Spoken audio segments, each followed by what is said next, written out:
안녕하십니까, 박성호입니다. 중공당교기관지의 학습15는 10월 18일 중공 권력투쟁의 면모를 보여주는 사설을 게재했습니다. 제목은 5월 규성, 5월국이 송에 복속하다입니다.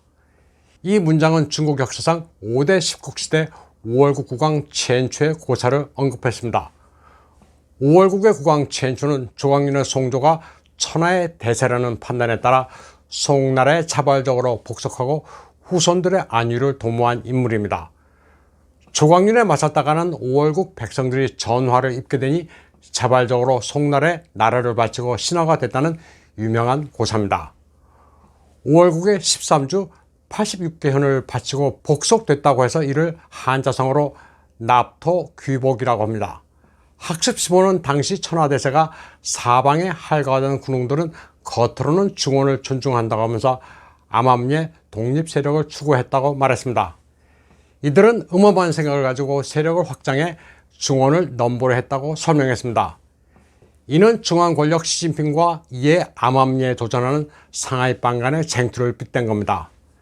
납토귀복이란 고사에 담긴 의미는 상당합니다.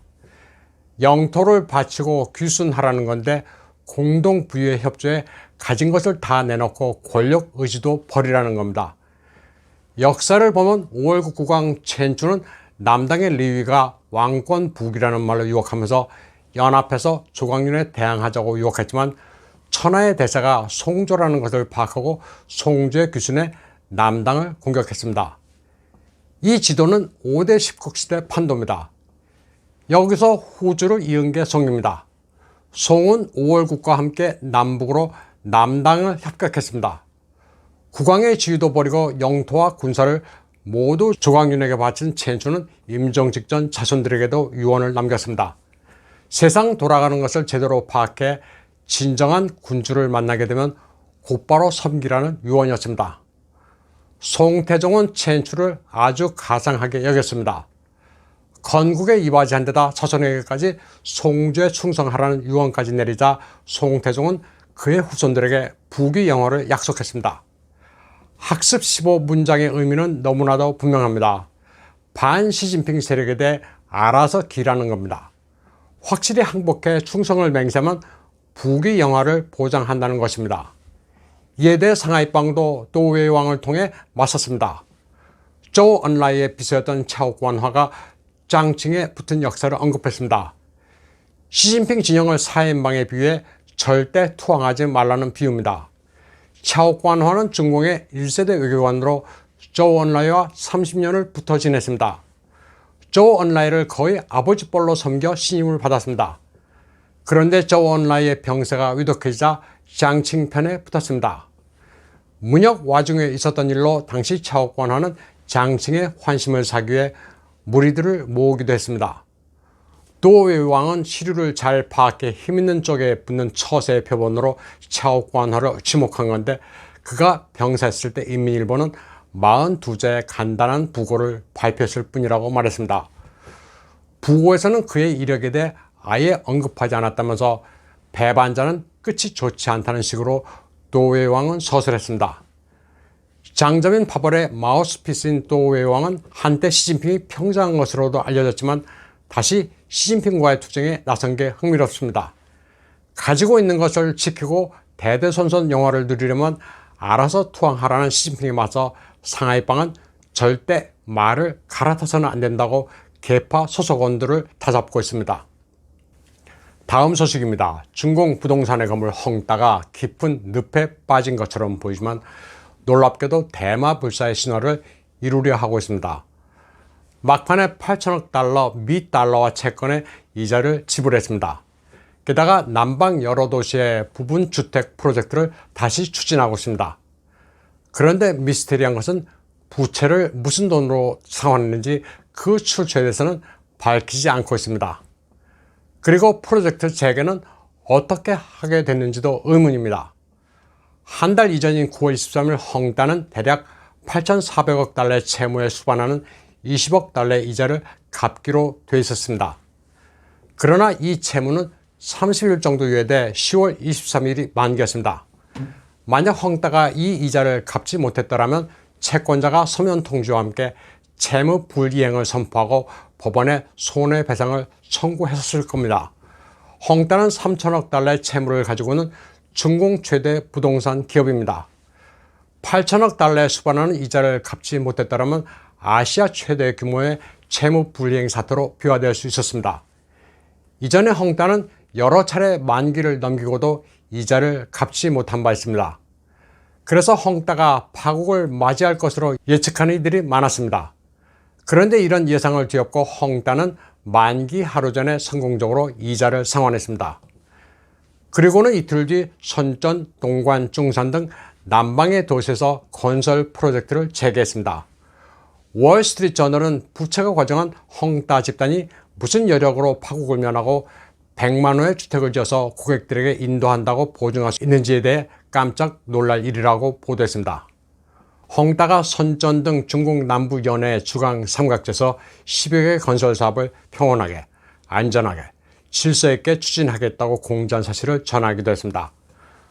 헝다가 이렇게 할 수 있는 데는 두 가지 가능성이 있습니다. 첫 번째는 당국의 엄포가 효력을 발휘한 것으로 볼 수 있습니다. 두 번째는 취재인이 자구 시간을 벌었을 가능성입니다.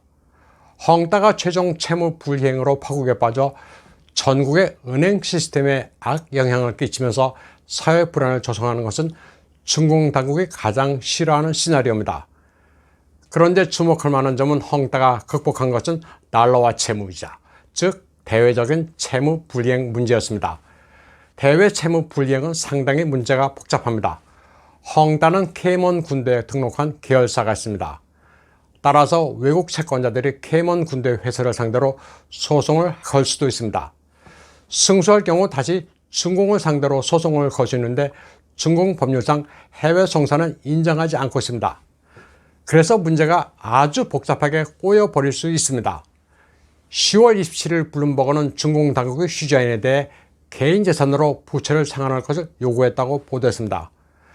중공 당국은 헝다를 지원하지 않겠다는 의지를 분명히 했습니다. 쉽게 말해 죽어가는 부실기업에 공적 자금을 투입하지 않겠다는 것이었습니다. 이 같은 당국의 요구는 헝다가 달러화 채권 이자를 갚지 못했을 때 나온 겁니다.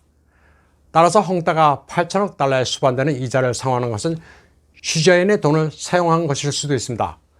소식통에 따르면 중국 각지의 지방정부는 헝다의 은행 계좌를 눈을 부릅뜨고 감시하고 있습니다. 회사 돈으로 짓담한 아파트를 지어서 고객에게 인도할지를 지켜보고 있습니다. 그러면 취재인이 돈이 얼마나 있길래 발등에 불을 껐는지가 관심사입니다. 블룸버그에 따르면 취재인의 재산은 정점이었던 2017년 420억 달러에서 지금은 78억 달러로 축소된 것으로 보고 있습니다. 취재인의 재산 대부분은 지주회사인 헝다 홀딩스에서 나오는 겁니다. 중공 당국은 헝다에 대해 일정 정도 자신감을 가지고 있습니다. 지난주 중공 당국은 공개적으로 헝다 위기를 논했습니다.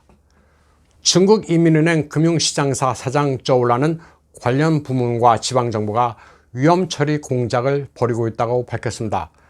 헝다로 하여금 차산을 처리해 건설 프로젝트를 재개하라고 독촉했습니다.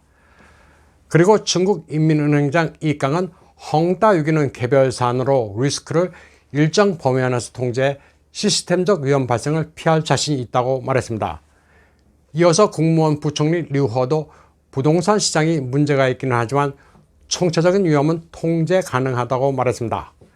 한참 옥죄했던 대출도 갑자기 완화한 조짐도 보였습니다. 인민은행의 금융사장 저울라는 은행이 대출을 개방하지 않는다는 것은 오해라고 말했습니다. 인민은행과 은행보험감독원은 9월 말 이미 부동산 시장 상황을 염두에 둔 회의를 열었습니다. 그리고 부동산 대출을 질서 있게 개방하라는 방침을 은행에 하달했습니다. 국가발전개혁위원회도 베이징에서 미달러화 채무를 가진 10여 개 회사를 불러 회의를 열었습니다. 헝다는 일단 1차 달러화 채권 이자는 갚았습니다. 이제 4,500만 달러의 2차분 이자가 남아있고 10월 11일 이행하지 못한 1억 5천만 달러분의 이자가 있습니다. 결국 헝다의 운명이 어떻게 될지는 11월 11일까지 지켜봐야 합니다. 중공 당국의 헝다 위기를 다루는 방법은 아주 고단수입니다. 시진핑의 부동산세 징수 방침이 공표되자 역설적으로 집값도 잡히고 있습니다. 중국 내 많은 고급 아파트 호화별장은 가격이 급락하고 있습니다. 대부분 공산당원들이 부동산 불패 신화를 믿고 사들인 비거주용 부동산의 가격이 내리고 있습니다. 상하이 루자주의 부근에서는 한 아파트 단지에서 한 사람이 보유한 90여 채가 매물로 나와 화제가 되고 있습니다. 공산 기득권층 입장에서는 나라의 재산을 빼앗기는 것이지만 일반 서민들로서는 부동산세 징수에 그리 반대할 이유도 없습니다. 물론 시진핑은 텅텅 비어가는 국고를 채우기 위해 없던 세금을 만들고 있지만 그게 해악만 있는 것은 아닙니다. 충격 없이 서서히 부동산 버블을 끄는 효과도 내고 있습니다. 오늘 방송은 여기까지 하겠습니다. 시청해주신 여러분 감사합니다.